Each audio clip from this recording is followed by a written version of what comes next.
whatever you do, naleka bizinensi that even your business, bwe kaba ng'akasaana if it is as if it's perishing, gamba omwami guwampaka bizinensi kano you tell God, it's you that gave me this business. tikaakano kagenze Now here it has gone. naye oba kagende kasani naggwe. But though it's going good enough, I have you. Katonda yabeeranga n'abasajja n'abakazi. God used to be with men and women. Ebyababaako bitubeerera byakulabirako. What happened to them become examples unto us. Kitegeeza kubaako kye tuyiga. This means learning something. Njogera n'omusajja n'omukazi anoonya kapito ng'agaanye. I'm speaking to a man or woman having capital. Kapito w'ensi gwawo. The capital of the earth ends. Bw'onnagula ettaka nina mayiro z'ettaka. That I bought land, I have miles of land. Budde bukya ku makya ng'ettaka balibye. There comes in the morning, they've stolen it. Bukya ku makya ng'ettaka balibye. And there comes when they've stolen the land. Naye bwe nkola ekitabo n'essula n'olunyiriri. But if I do the book, the chapter and the verse, Ne ntereka mu ggulu. and I store in heaven, Nterese mu ggulu eteri nnyenje yadde omubbi. I've kept in heaven where there is no moth or. Kati atereka essuubi lye mu bintu by'ensi. But a person storing his hope in the possession of the land, Ali mu katyabaga. this one is in trouble. Oyo ali mu katyabaga akasinga obulungi. This one is in trouble. Ebintu ebyo bibina obulamu bwe bunaakugibwako. When it is taken away from you, Bigenda kuba byani. who does it belong to? Emmeeme ye egenda eri Katonda atandika ogibuuza ebibuuzo. Your soul will go on to God and you will start questioning it. Ky'obugagga kye wandifunye yandibadde Katonda. The wealth you would get, it would be God. Naye obugagga buva mu kubeera ne kapito. But it comes from you having capital. Kigambo ekyateekawo ensi The word that created the land, yandibadde kapito it would wondowooza. be your capital, I think. Bwe nkikola ne The nkituukiriza moment I do it, ne ntereka mu ggulu and then I keep in heaven, eteri nnyenje. where there is no more. Mweyo engeri we neetaagira wonna. That way, whenever I'm in need, Ngenda ne nkaabirira ekitabo n'essula bye nagondera. I go cry to the book, to the chapter that I obeyed. Bw'omwami n'ŋŋendera mu tterekero eddungi. Then God goes to the good barn. Agenderayo mulungi. The one he goes there for a good one. Mulungi ye mutuukirivu. And the good one is one who is holy. Yakwata ekitabo n'essula n'olunyiriri. He got the book, chapter and verse, N'abiteeka mu nkola. and he did them. Bwe yamala n'abitereka mu And mutima. afterwards, he kept them in the heart. Bw'ayagala ogenda okusaba. When he wants to go for prayer, Asinziiramu ebyo bye yakola. he bases in what he did. N'abibanja omukisa gwe yatereka mu ggulu. Then he demands a blessing he stored in heaven. Ne Katonda alituma bamalayika. Even God will send forth the angel Emyoyo egiweereza abatukuvu. for the soul spirits which serve the Ne righteous one. gigenda mu tterekero eddungi. And they go to the good barn Gigyeyo ekirungi ky'omulungi. to bring the good thing of the good one Gigye gisasula omulungi. and come pay a good one. Ono omulaba bw'alina kapito. You see how this one has capital. Yusufu oyo yali atundiddwa. There is Joseph who was sold. Kati agenze mu nnyumba ya Potifa. Now he has gone to the house of Potiphar. Bwe ebintu byonna ebyali ebya Potifali ne That bimukwasibwa. all things which belong to Potiphar were given unto him, Kusinziira ku bulungi bwa Katonda bw'alina munda mu. according to the goodness of God that he has, Kusinziira ku kitabo n'essula n'onyiri bye yagondera. according to the book, to the chapter that he obeyed. Bwe mba ne Katonda ng'ali ku luuyi lwange, If I have God on my side, ngenda kukola kafubo kulaba ng'abeera ku luuyi lwange. then I'll do a toil to see him being on my side. So oyo yekka gwe yabeeranga naye sooka ompe Yoswa. It wasn't only him. Let's first see Joshua. Ba Yoswa emu lunyiri lwakutaano. Let's go to Joshua 1:5. Asobola okubeera naawe. He can't be with you. Ne bw'otokola bali kye baakola asobola okubeera. But if you don't do what others did, that he may be with you. Ndayira ne bw'owanika agakono mu bbanga. And so though you lift your hands in, Ne bw'okola otya. though you do what? Aye toyinza kisazaamu Katonda asobola okubeera n'omuntu nga tukyaliwo. And you can't cancel it. God can be with one as still here. Kye nkola abeere nange, But what to do for him to be with me? ekyo kyanneetaaza olwaleero. That's what he wants me to do today. Ate kisoboka olw'ebyokulabirako ebingi And it's possible for the many examples ebiri mu Bayibuli gy'ositula. that are in the Bible you carry. Kyakabi okusitula ekintu ekirimu obugagga naye nga tobumanyi. It is bad to carry something which has wealth yet you don't know. Ennyiriri eziyinza okukujulira bw'ozigaana oziteeka mu nkola.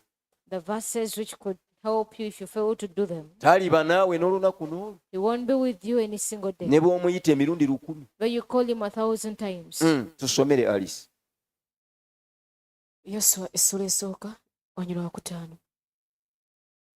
Tewalibeera muntu yenna aliyinza okuyimirira mu maaso go ennaku zonna ez'obulamu bwo nga bwe nabeeranga ne Musa bwe ntyo bwe nnaabeeranga naawe siikwabulirenga so siikulekenga. Namutebi Joyce. Joshua 1 from verse 5. There shall not any man be able to stand before you all days of your life. As I was with Moses, so will I be with you. I will not fail you, nor forsake you.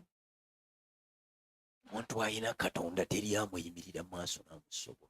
A person having God, no one stands with him, then Buli kyonna kye yeetaaga ajja kukifuna okusinziira mu kitabo n'essula n'olubiri. whatever he needs, he'll get it according to the book and verse. Ng'oggyeko abataategeera mazima abagamba nti ebyo bye musoma bigambo bya Bayibuli. Leave alone those who don't know the truth, who say those you read are words of the Bible. Musoma njiri ya Luka, musoma njiri ya Yokaana, musoma ya Matayo. You read the Gospel of Luke, John, and Matthew. Eya lubereberye yali ani? But of Genesis, who did it belong to? Lubereberye yali ani?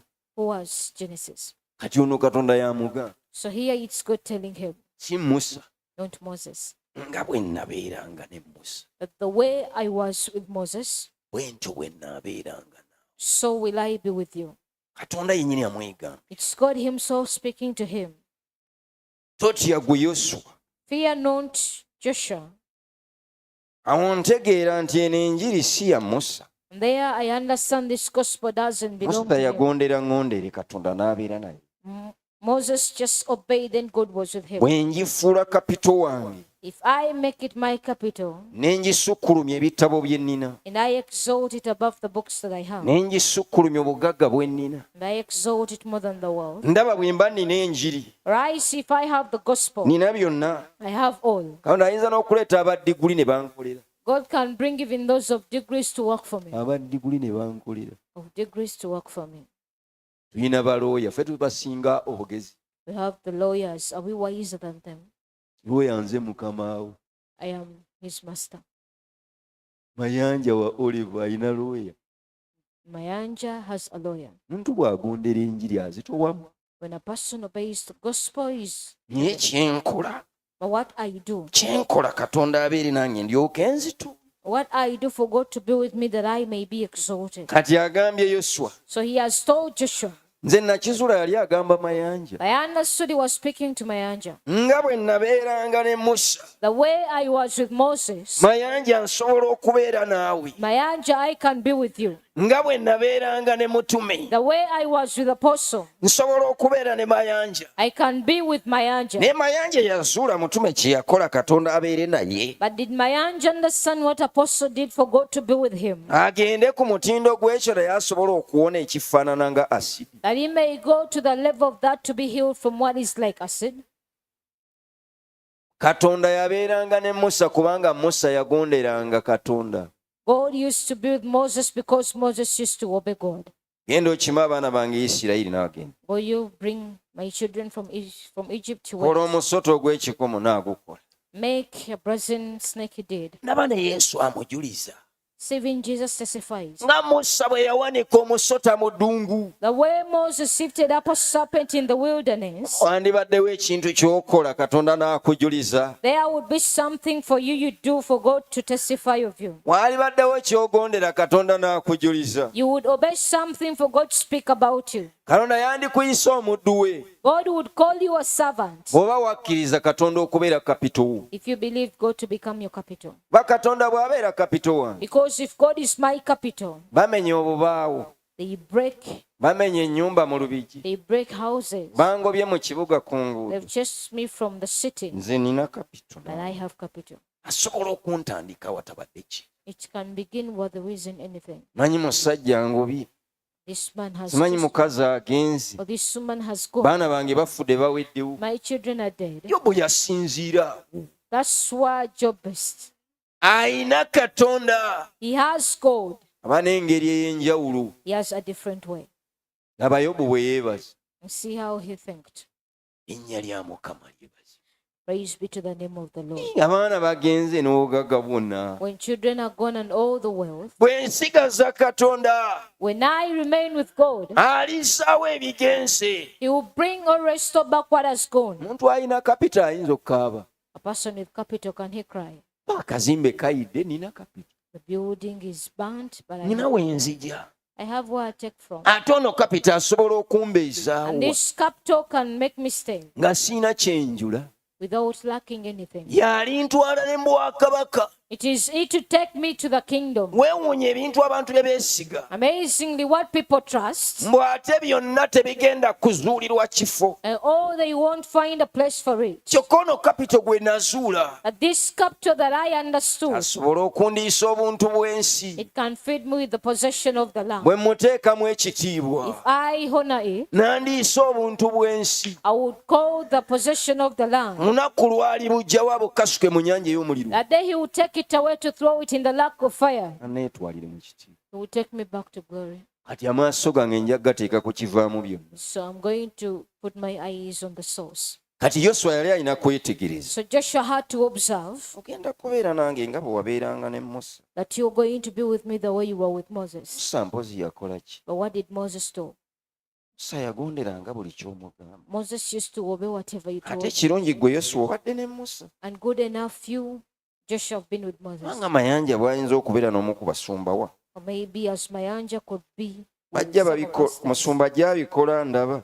Pastor does it as I'm watching. Mubeeza ne Katonda ne mbirondoola ne mbyetegereza. And what makes him do with God, I follow it and observe it. Katonda abadde n'ono ansumba. God, which has been with this son to pastor me, Ky'akola ono Katonda abeere naye kye ŋŋenda okukola. what he does for God to be with him, I will do. Bwe mmala okiteeka mu nkola nange nina kapito kati. After doing it, I also have capital. Ali tasosula mu bantu. And he doesn't separate among men. Bw'omuntu yekka bw'amutya n'akola obutuukirivu But once a person fears him and does righteousness, alina kapito.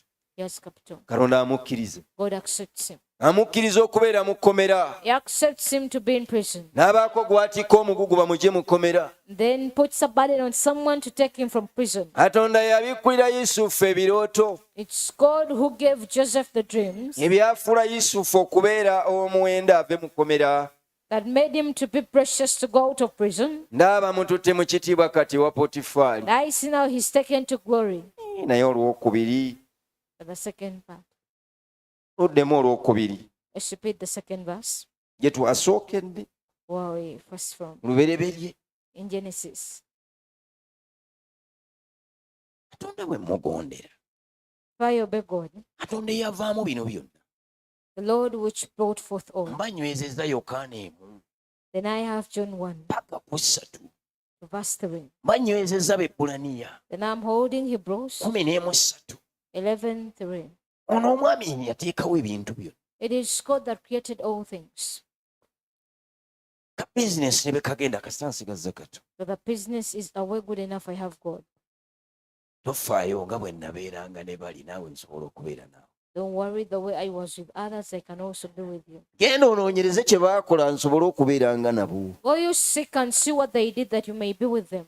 Tabeera nabo lunaku lumu. Doesn't be with them one day. Nga bwe nabeeranga. But the way I used to always. Nabeeranga nabo. I used to be with them. Kye baakola mbeerenga nabo. What they did for I to be with them. Bw'okikola n'okituukiriza. When you do it and perfect it. Laba ndi awo. See, I'm there. Ndi awo paka emirembe lwe girigwawo. I am there until the end of the generation. Ndi awo bwe mukola bye mbalagidde. I'm there once you do what I command. Kindeeta mbeera awo paka emirembe gino lwe girigwawo. Brings me to be there until the end of the generation. Ndaba bwe nina kapito. Now see how I have capital. Katonda bw'abeera nange nkaaba ki? If God is with me, what do I lack? Nsinziira mu kye nakola ekimbeeza naye. I base in what I did that I may be with him. Ne nkaabirira kye natuukiriza. Then I cry to what I fulfilled. Ne kireeta. And it brings. Ndaye bwe nina kapito. You see how I have capital? Omuntu atalina Katonda. One who doesn't have Ne God. bw'omuwa supamaketi n'omuteerako ne pikapu ya balansi gwadiza abantu. But you give him a whole supermarket with a Banga ttono byonna bibakutta. in a little time it's all to drain. Ate nga talina kapito kwayinza kusinziira kuddawo. And he doesn't have capital that he may stand up again. Kati gwe olikola otya nga n'omubiri gw'obadde oyita kapito wo? So what will you do that even what you called capital? Twalabye nga gutandika okufuna enkanyanya. We saw that in time it gets wrinkles. Mpola mpola agaali amatama ne zitandika kuba nkuubu. Slowly, which was good chicks start being bad. Paka okufa lwe kuyingira. Until when death comes in, Mubiri ne guvunda. then body roots. Ani ali kujja mu magombe mukazi gw'omusajja? You woman or man who take you out of the grave. Twalikoze kafuba okulaba nga Katonda ye kapitaalizaawo omubiri nga gugenze. We'll try and see that God is the capital to restore the flesh when it does Bu go. bizinensi nga bugenze kapikipiki bakatutti. When the businesses have gone, when the motorcycle is taken, N'endipootinga eri omwami. and I report to God, Natuukiriza enjiri. saying I fulfilled the gospel. Byonna bye nakola. Whatever I did, Laba ngenda kujaguliza ku musango kaakati. see, I'm going to rejoice over judgment. Ennyiriri ze nakola Verses I did, zindeetera okujaguza nga byono bigenze. they make me rejoice as this has gone. Neesunga okulaba kye nakolera. I yearn to see what I work in his house. Naga ate kaakati nze munnange ndi wano sirina kye nnyinza kwogera. And he says, I'm here, there is nothing I can speak. Katonda ng'ali nange. If God is with me, Twalaba Yusufu nga bamukwasizza ebintu byo. we saw Joseph be handed over all things. Potifali yalaba ng'ono yasaana. And Potiphar saw that he's worthy. Naye twetegereza tebwali bulungi bwa Yusufu obw'oku. But we observe it wasn't the physical beauty, Bwali munda. it was the inner one. Yagondera enjiri nga tayagala kusobya ku Katonda ddakiika n'eki. He obeyed the gospel, he never wanted to wrong God at all. Potifali naga ebintu byonna birina kuba mu mukono gwo. Then Potiphar said, all things must be in your hand. Muntu bw'atuukiriza enjiri, When a person fulfills the gospel, Katonda akaka abalina ensimbi. God forces those who have money Kulaba ng'ono yasaanye okumanaginga bizinensi zaabwe. to see that this one is worthy to manage the business. Nga bwe yalabirira ekigambo ekyamuweebwa. The way he looked after the word given to him, Ne kapito abeerako management. because even capital has management. Bw'otomanaginga kapito bizinensi egwa. If you don't manage it, the business falls. Bw'otasobola kumanaginga kapito akuweereddwa bizinensi ku ttaka. If you can't manage the capital given to you, the business falls. Kati Yusufu yali asobola okulabirira ekigambo ekyamuweebwa. So now Joseph could take care of the word given to him. Yali asobola okwekuuma ekyamuweebwa. He was able to keep what was given to him. Bw'onoosoma wansi n'okkirira yali annyonnyola omukyala. When you read down, and Sophie was explaining to a woman, Ebyampeebwa byonna mbijjukira bulungi. what was given to me, I remember. Kyekyo ŋŋamba tekyalimu. But in what you're saying, nothing was. Ndaba yeekuuma ekyamuweebwa. I see him keeping what was given to Naye him. omuntu bwe yeekuuma ekyamuweebwa, But if a person keeps what was given to him, alaba omukisa. he sees a blessing. Kano ne yeetegereza bulungi. So this one was well observant. Ekivaamu obukuumi That where protection comes from okuva eri Katonda. God, Ekivaamu ebintu byonna. where all things come from, Akuzibwe ayambazibwe empeta. that he may be given this, Aweebwe ekitiibwa mu famire y'omusajja oyo. that he may be given the honor in the family of this man. Kyali kwekuuma kyamugamba. It was keeping what was sold to him. Ndaba ng'oyo ye kapito eyafuula Yusufu okubeera omugagga. That is the capital that made Joseph to be rich. Yamaliriza n'abaamutunda. He ended up that those who sold him, Bagenda gy'ali ate okufuna okubeerwa. they go unto him to receive hope. Ate bano be yaleka mu bintu. And these people he left in the possession, Nti yabaleka mu bintu byansi. he left them in things of the land. Yabaleka mu kapito wansi. He left them in capital of the land. Ye alina kapito eyateekawo ensi n'eggulu. But he has capital that created heaven and earth. Kakati ebintu by'ensi biggwaawo. So things of the land perish. Yabaggwako ne bagenda eri Yusufu ate gwe baali. It ended, they went to Joseph, the one they sold. Bagundi twalinywezezza Katonda. You people, we would hold God. Bw'onyweza Katonda kyakugamba. When you hold what God says, Ndayiro oyina byonna. I saw you have all. Oyina byonna. You have all. Bw'omufuula kapito ono mwami. You make him capital. Yagenda okuvaamu buli kimu. Out of him all things are to come. Ndowooza oba ojja mwetegereza. And I think you're going to observe him. Kati Katonda eyabeeranga ne Musa. So God who used to be with Moses, Eyabeeranga ne Yesu.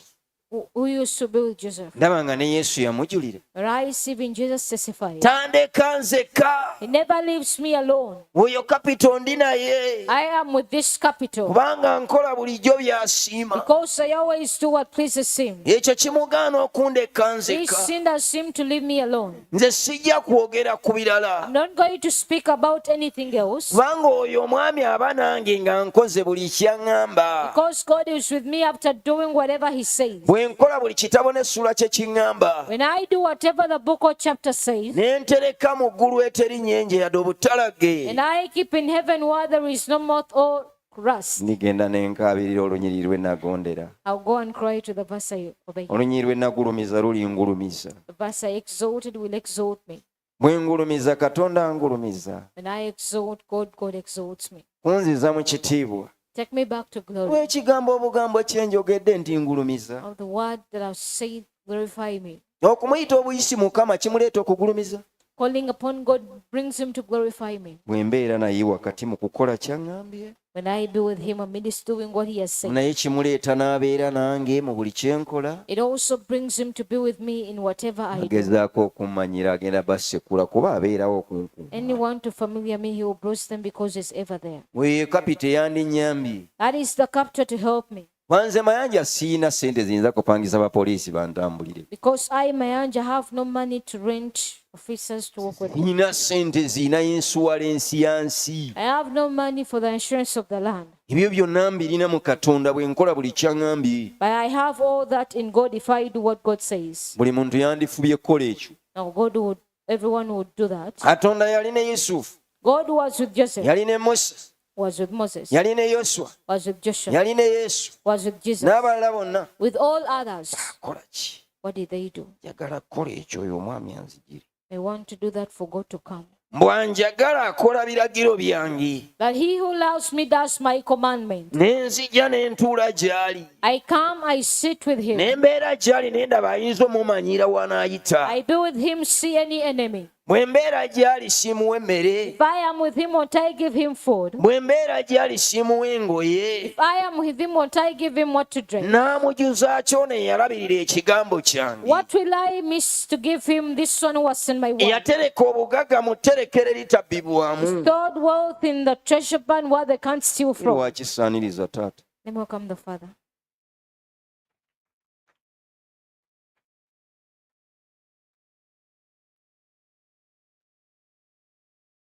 May God bless him. Think indeed of what you're hearing. Omuntu abeera mulongoofu lwa kigambo ky'emugamba. Because when Jesus says that man is clean by the word given to him, Ako kanene. that is big. Aba mulongoofu lwa kigambo ky'angambye. He's clean by the word he's told. Tukira twali babi naawe omanyi. Remember, we were sinners, you also know. Okuva ku Adamu ogaana otuukiriza enjiri ky'emugamba. From Adam failing to fulfill what the gospel told him. Katonda n'agoba Adamu. Then God chased away Adam. Nga bw'ayinza okugoba nze bwe ŋŋaana okugondera enjiri. The way he could chase me away if I refuse to obey the gospel. Nga bw'ayinza okugoba nze The way he could chase me bwe away ŋŋaana otuukiriza enjiri ky'egamba. if I fail to fulfill what the gospel says. So jjajja Adamu asobola okukubeerera ekyokulabirako. So Adam can be an example to you. Amugambye guno omuti togukwatako. He has told him, don't touch this tree. Tokwata ku muti guno. Don't touch this tree. Ogukwatako ogenda kufa. When you touch it, you're going to die.